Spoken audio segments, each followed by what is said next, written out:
Инжи шәшәк. Бу ландыш. Икенче төрле аны инжи шәшәк дип тә атыйлар. Кешеләр борын заманнардан бирле аның матурлыгына сокланган. Борынгы Мисырда бу шәшәкләрне 2000 ел элек бик яратып үстергәннәр.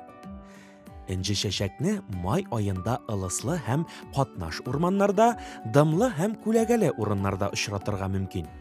Ландышның шәшәкләре бик үзенчәлекле. Алар бер сабакка биреккән. Үзләре кичкенә, нәни кыңгырауларны хәтерләтә. Инжи шәшәк гадәттә ак төстә була. Шулай да аның ал һәм шәмәхә төстәге төрләрен дә очратырга мөмкин. Инжи шәшәк бик матур гына түгел, ул бик хуш исле дә. Борынгы риваят буенча, ул хуш исе белән хәтта сандугачны оясыннан чыгарырга сәләтле. Чыннан да, ландышның шәшәк атучыры сандугачның оя кырган һәм бик матур итеп җырлаган вакытына туры килә. Тәмле исле булса да, инжи шәшәкне озак итеп иснәргә, шәшәк бәйләмен аш яисә йокы бүлмәсенә куярга ярамый. Аның көчле исе кешене агуларга мөмкин.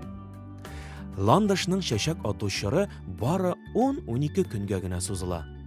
Аннары ул шәшәкләрен кыя. Алар урынына кызгылт сары төстәге бик матур түгәрәк җиләкләр кала. Бу җиләкләрне ашарга ярамый. Алар бик агулы.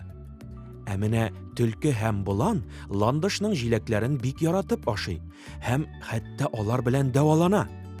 Ә син беләсеңме? Инжи шәшәк медицинада да кулланыла. Аннан тынычландыра торган дарулар ясыйлар. Ә шәшәкнең хуш исле булуыннан парфюмерлар бик оста файдалана. Ландыштагы эфир майы затлы духилар составына керә. Кызганычка каршы, бүген инжи шәшәк кыргый табигатьтә бик сирәк очрый. Ул кызыл китапка кертелгән.